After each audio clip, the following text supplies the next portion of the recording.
교회에서 했던 강해 설교를 아주 짧게 요약해서 소개해드리고 있습니다. 오늘 제목은 오직 성령으로 충만함을 받으라. 본문은 에베소서 5장 18절부터 21절까지입니다. 술 취하지 말라. 이는 방탕한 것이니 오직 성령으로 충만함을 받으라. 시와 찬송과 신령한 노래들로 서로 화답하며 너희의 마음으로 주께 노래하며 찬송하며 범사에 우리 주 예수 그리스도의 이름으로 항상 아버지 하나님께 감사하며 그리스도를 경외함으로 피차 복종하라. 술 취하는 것은 방탕한 것이라고 말씀합니다. 그리고 그 결과는 파멸입니다. 그 대신 성령으로 충만함을 받으라고 명령하고 계십니다. 그 이하 19절부터 21절까지의 말씀은 성령 충만한 상태가 어떠한가 하는 것을 보여줍니다. 요약하자면 찬송하는 상태, 감사하는 상태, 그리고 피차 복종하는 상태입니다. 19절은 찬송에 대해서 말씀합니다. 먼저 찬송의 내용을 말씀해주고 있는데 시와 찬송 그리고 신령한 노래들입니다. 이것은 1차적으로는 구약의 시편을 의미합니다. 보수적인 유럽 교회들은 아직도 예배 시간에는 오직 시편 가사로 된 찬송만을 부릅니다. 매주 새로 나오는 검증되지 않은 복음성가보다는 교회에서 정한 찬송가를 사용하는 것이 좋습니다. 찬송의 방식은 어떻습니까? 서로 화답하며 라고 말씀합니다. 이것이 무슨 말입니까? 찬송은 원칙적으로 성도들이 함께 부르는 것입니다. 그렇기 때문에 회중들이 함께 부르기 어렵게 찬양 인도팀이, 즉 전문가들이 찬송가의 박자, 악보를 바꾸거나 페르마타, 리타르단도를 악보에 없는 것을 함부로 넣어서 회중들이 혼란스럽게 하면 안 될 것입니다. 셋째로 찬송의 자세는 어떻습니까? 너희의 마음으로 라고 말씀합니다. 이 부분의 원어를 보자면은 너희의 심장으로 라는 뜻입니다. 즉 우리의 가장 깊은 자아를 들여서 하나님을 찬송하라는 것입니다. 그렇기 때문에 회중들을 조용히 시키기 위해서 어수선한 상태에서 찬송을 시작하는 것은 좋지 못합니다. 우리가 어떤 모임을 가졌을 때에 사람들, 밖에 있는 사람들을 들어오게 하거나 아니면은 어수선한 상태를 정리하기 위해서 무조건 찬송을 시작하는 것을 자주 볼 수 있는데 그것은 올바른 찬송의 사용법이 아닙니다. 찬송은 하나님께 드리는 것이기 때문에 모든 사람이 들어오게 하고 그 다음에 모든 것이 정리되었을 때에 하나님께 올려드리기 위하여서 찬송을 함께 시작해야 됩니다. 정리하는 용도로 찬송을 사용하시지 않았으면 좋겠습니다. 찬송의 대상은 우리 주님이십니다. 주님께 라고 말씀합니다. 그러므로 인간이 영광을 얻게 될 가능성은 완전히 차단하는 것이 좋습니다. 경건한 교회에서는요, 회중 찬송 시간에 사회자의 마이크를 꺼놓습니다. 우리가 보통 개혁교회라고 하는 교단이 있는데 유럽과 미국의 일부에 있습니다. 이 교단에서는 회중 찬송 시간에는 사회자의 마이크를 꺼놓습니다. 그래서 회중들이 자신들의 목소리를 들으면서 하나님께 찬양을 올리는 데 집중하도록 합니다. 흡사 가수들의 콘서트 형식의 준비 찬양 이렇게 하는 것 있는데요. 그것 좋지 않습니다.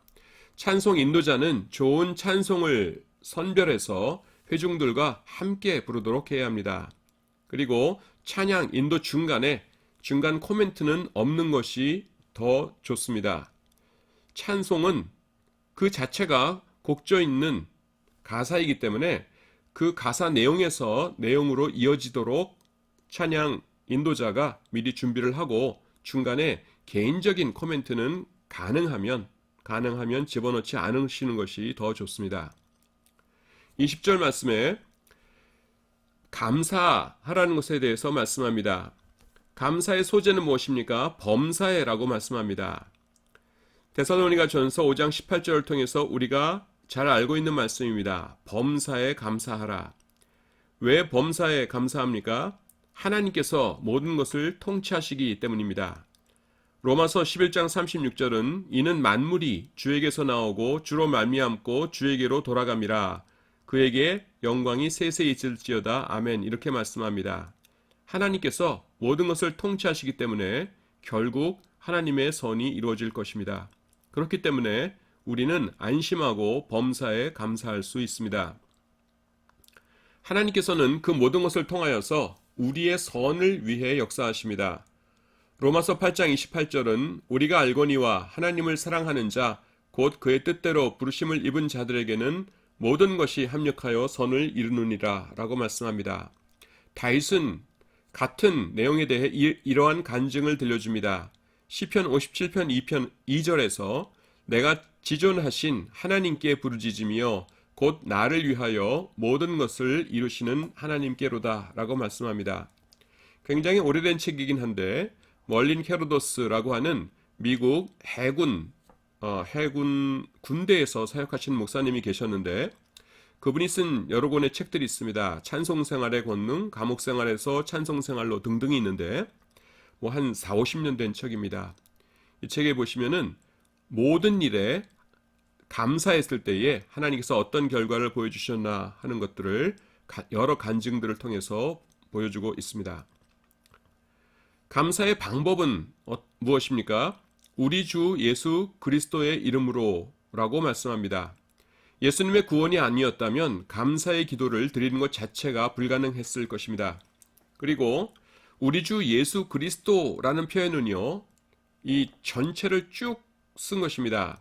예수님만도 아니고 그리스도만도 아니고 주님만도 아니고 우리 주 예수 그리스도라고 이를테면 풀네임이 사용된 것입니다. 이것은 매우 엄숙한 분위기를 우리에게 줍니다. 매우 권위가 있다는 느낌을 우리에게 줍니다. 이와 같은 권위 있는 표현을 써서 감사를 드리라고 하는 것은 감사하라는 명령에 대해서 반항할 사람들이 있을 것이라는 것을 염두에 두고 하신 말씀입니다. 그렇기 때문에 범사에 감사하라라고 하시면서 이렇게 엄숙하게 예수 그리스도에 대해서 이렇게 길게 엄숙하게 표현하고 계신 것입니다. 항상 예수님의 구원의 사역을 통해서 나의 삶을 바라보는 습관을 들여야 됩니다. 그럴 때에 감사할 것들이 보일 것입니다. 우리의 인생은 짧습니다. 누구나 하는 말입니다. 그런데 그 이후에 영원한 삶이 있습니다. 우리에게 많은 고난이 있습니다. 그러나 제한적입니다. 미래의 영광과 비교할 수 없습니다. 로마서 8장 18절은 생각하건대 현재의 고난은 장차 우리에게 나타날 영광과 비교할 수 없도다 라고 말씀하십니다.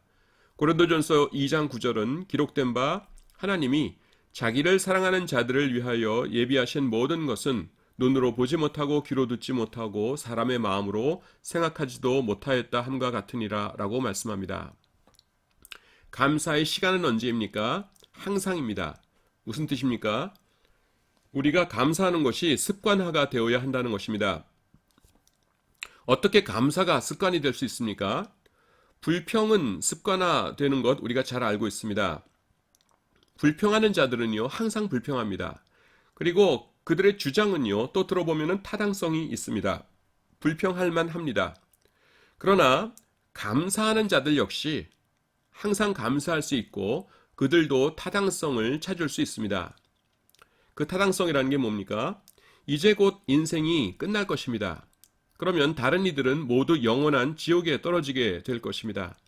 그런데 예수님을 믿음으로 천국에 가게 될 자들이 우리들입니다.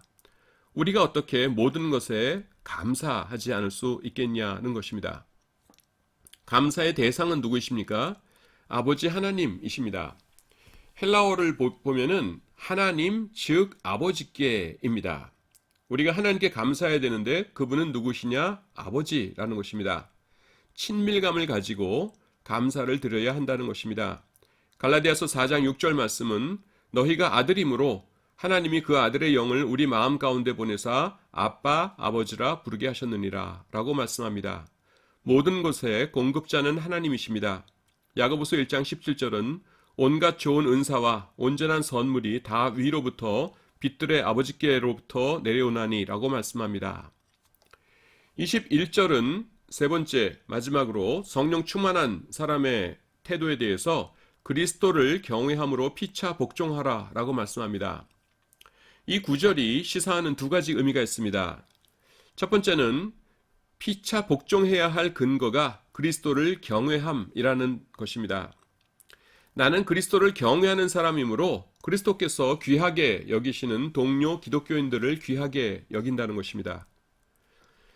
마태복음 25장 40절 보시면은 임금이 대답하여 이르시되 내가 진실로 너희에게 이르노니 너희가 여기 내 형제 중에 지극히 작은 자 하나에게 한 것이 곧 내게 한 것이니라 하시고 라고 말씀합니다. 두 번째, 피차 복종의 자세입니다. 그리스도를 경외하는 것처럼 이라고 말씀합니다. 하나님 사랑의 구체적인 방법은 인간 존중입니다. 그리스도를 섬기는 마음이 있다면은 믿음의 형제 자매들을 섬기지 않을 수 없다는 것입니다. 에베소서 6장 7절은 기쁜 마음으로 섬기기를 주께 하듯하고 사람들에게 하듯하지 말라라고 말씀합니다. 오늘 말씀을 어떻게 적용할 수 있을까요? 하나님께서는 신자들에게 계속 짐만 지우시는 것이 아닙니다. 이 세 가지를 요구하시는 것은 술 취하는 것에 대한 대안으로 우리에게 주시는 것입니다. 18절에서 술 취하지 말라, 그 다음에 맨 끝에 성령으로 충만함을 받으라 라고 말씀하셨습니다. 술은 언제 마십니까? 기뻐서 마시기도 하지만 많은 경우에 현실의 고통을 잊기 위해서 마십니다. 현실과 맨정신으로 맞대응할 용기가 없을 때 술을 마십니다. 하나님께서는 술에 취하는 대신에 성령의 충만함을 받으라고 하십니다. 그것도 오직이라고 하십니다. 무슨 뜻입니까? 성령 충만만이 우리 삶의 문제에 대한 유일한 해결책이라는 것입니다. 그 이유는 무엇입니까? 첫째, 찬송을 통해 하나님의 영광이 나타나기 때문입니다. 시편 22편 3절은 이스라엘의 찬송 중에 거하시는 주여 주는 거룩하시니이다 라고 말씀합니다. 하나님의 임재를 원하십니까? 찬송하십시오. 그것이 성경의 대답입니다. 또 감사는 맡김의 표시입니다. 빌립보서 4장 6절 7절 말씀은 아무것도 염려하지 말고 다만 모든 일에 기도와 간구로 너희 구할 것을 감사함으로 하나님께 아뢰라. 그리하면 모든 지각에 뛰어난 하나님의 평강이 그리스도 예수 안에서 너희 마음과 생각을 지키시리라 라고 말씀합니다. 하나님께서 주시는 평강을 원하십니까? 감사해야 합니다. 즉 술을 통하여 현실을 잊으려 하지 말고 성령의 충만함을 받아 하나님께 나의 삶을 맡기고 살라는 것입니다. 술 취하지 말고 주님을 찬송하고 하나님께 감사하고 피차 복종하는 그런 삶을 살아야 합니다.